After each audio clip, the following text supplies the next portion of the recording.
Are you somebody that struggles with symptoms more at ovulation than you do at your period? Or maybe you're somebody that struggles with adverse symptoms like irritability, bloating, and breast tenderness, both at ovulation as well as just before your period. If if any of these things are challenges for you, join me this week as we take a look at why sometimes you're more symptomatic at ovulation than you think you should be and what you can do about it. Hi, I'm Adrienne Irizarry. I'm an Eastern medicine practitioner who is passionate about women's health and helping women live their best lives. My goal is to put you in the driver's seat of your menstrual health, offering period solutions for a symptom-free life. Statements made in this program are for educational purposes only and not intended as a substitution for medical consultation or advice. We do not claim to diagnose, treat, or cure any diseases. This podcast is inclusive and welcomes all gender identities. The focus of the program is on biological function, and we will use the term women throughout, but it is referencing physiological and social, not identity. Come as you are, I am happy you're here and welcome all performances of identity. I hope you find something helpful in this show.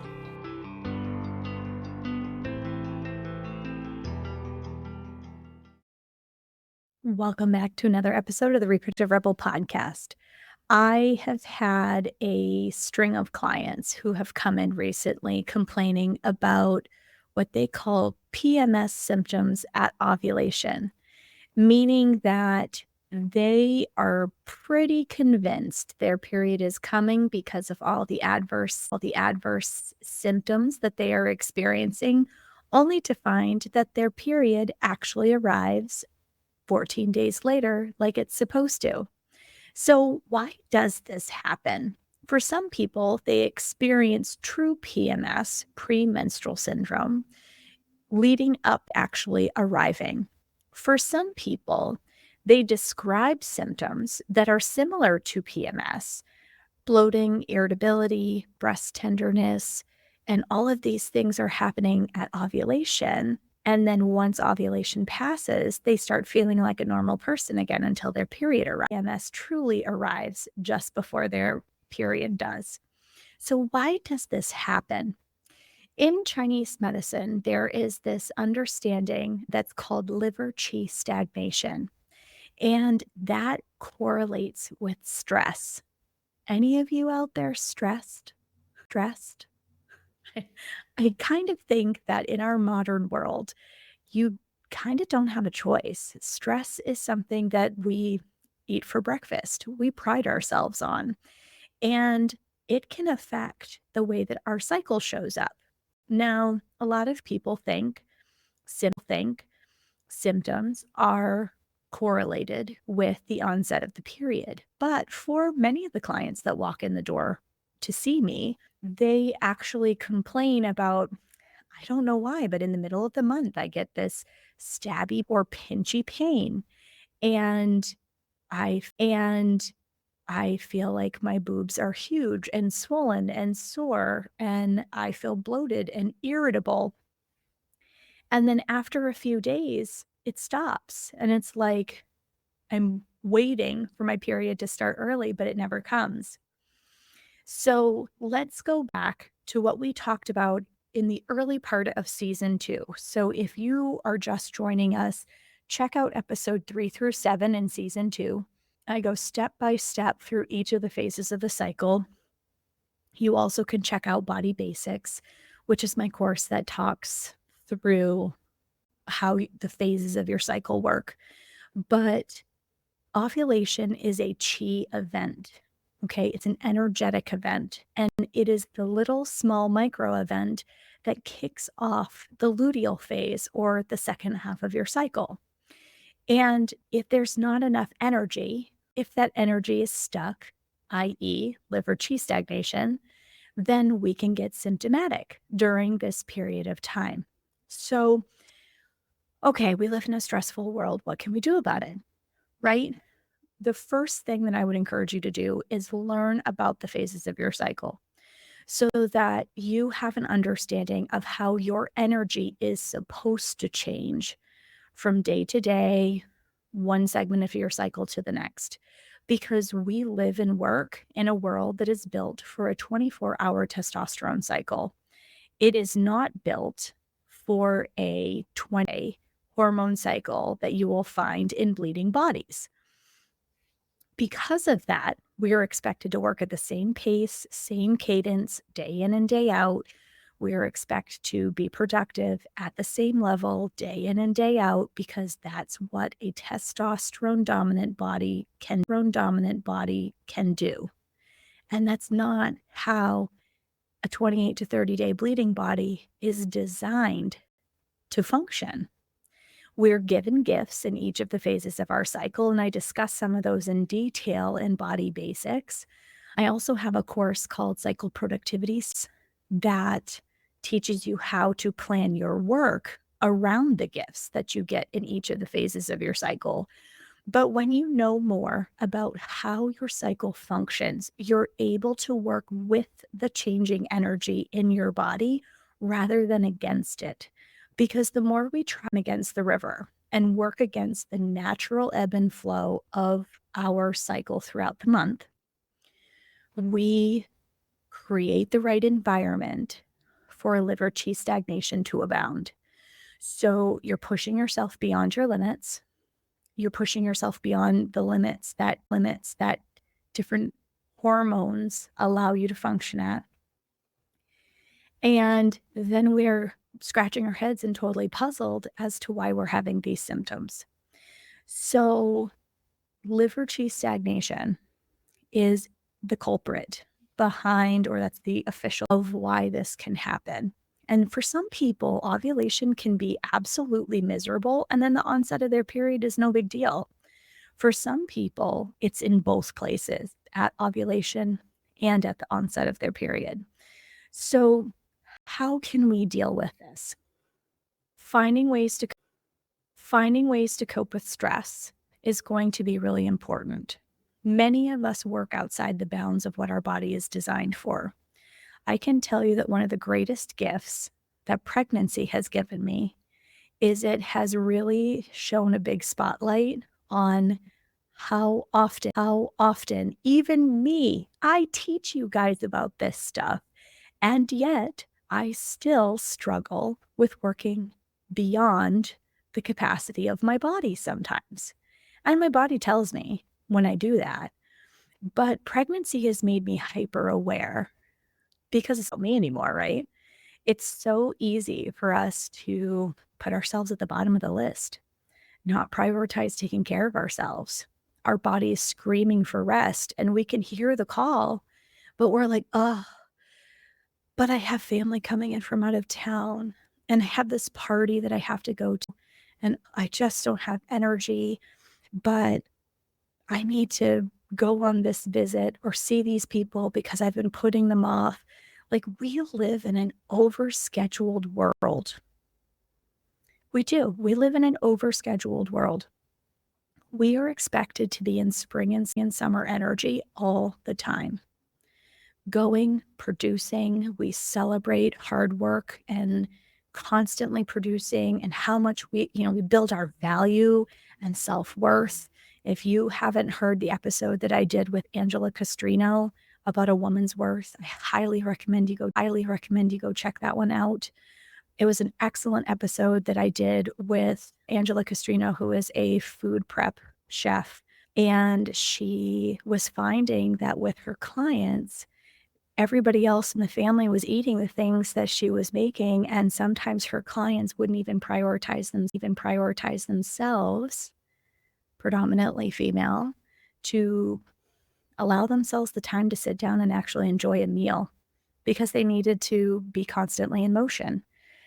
In that episode, we talked about the guilt and shame that we feel when we sit still for 5 minutes, sitting still, and that guilt or shame that shoots through us because we're not producing, right?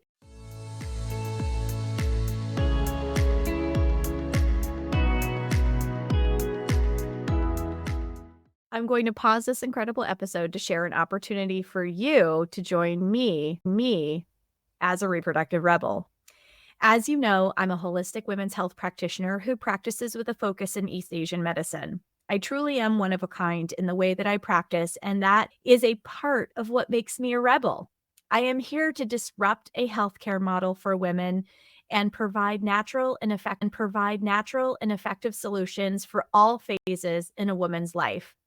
Do you feel called to make a difference in women's health? Whether you are already a practitioner working in this space, wishing to add to your toolkit, or you are just a passionate rebel with a calling to make a difference for others, as I was at the start of my career in this field, the Holistic Women's Health Practitioner Program is open for enrollment. I am looking for passionate, committed, and heart centered people who desire to make a difference in the women's health space and desire to make it a place where women feel seen and heard, where their needs and concerns aren't gaslit, really taken seriously and met with compassion and education to help them reach their goals. Does this sound like you? If so, please check out the program link in the show notes and schedule a one-on-one talk with me or join a free information session. Or if you know that without a doubt this is where you want to go, enroll and get started today. Together, we will make a difference for the future of women's healthcare. I can't wait for you to join me. And now, back to the show.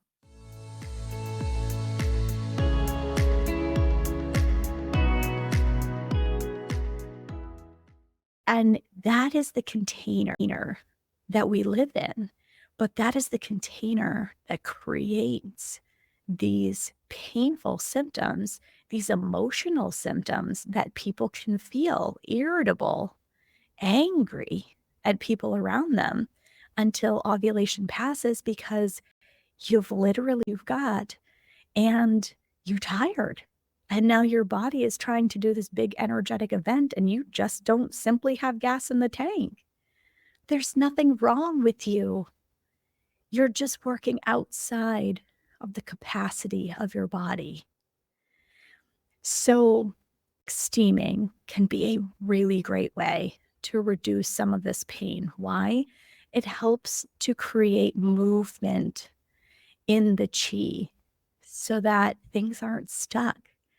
When things are stuck anywhere in the body, whether we're talking about ovulation or pain in your leg,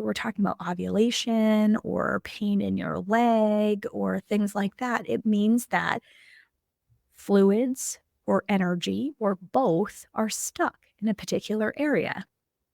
Ovulation pain, period pain is no exception to that. So if we're able to support the proper movement and regulate the flow of chi and support the movement of blood and other fluids in the body, there's no way for things to get stuck. So when I say stuck, think about it like this. This is kind of like when you're driving on the interstate, right? And there's a car accident in front of you. Maybe you're on a 4-lane highway. This accident comprises 2 out of the 4 lanes.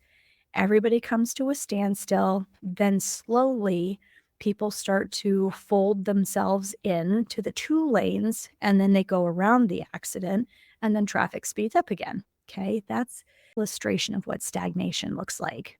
Stasis is when you have a 4-lane accident. Everybody comes to a complete stop, and until you start moving the things that are blocking the roadway, nobody can go anywhere. And then slowly things start to up and travel begins to resume as they clear more and more of the debris off the highway. That is a really good illustration for what we're talking about. When you have pain, there's an accident on this energetic highway in the body, and it doesn't allow you to show up in the best way possible. A lot of times you'll have other symptoms that'll go along with it, but the most common things that I hear from my clients are breast tenderness, irritability, and pain. And all of those things are a sign that energy and in some cases fluids are stuck and they're moving very well. So pelvic steaming, acupuncture, acutonics, allowing yourself to go out for walks. And I'm not saying power walking with a mission, folks. I'm saying gentle walks where if any of you follow me, and I hope you do, because I include a lot of really good Instagram, but if you're following me at Moon Essence Me, you'll see in my Instagram stories quite often, I'll post random pictures of flowers and foliage and clouds and stuff like that. And it seems totally random, but I actually do it because it is my way of forcing myself to slow down. And when I go for a walk, to walk with the intention of slowing down and literally and figuratively smelling the roses instead of walking like a woman with a mission and a purpose.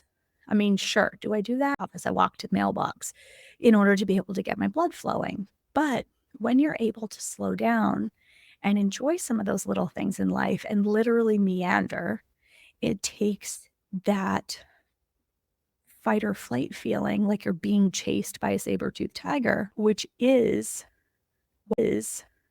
what causes liver G stagnation, and brings you down into your body, into that parasympathetic, into that rest and digest, right?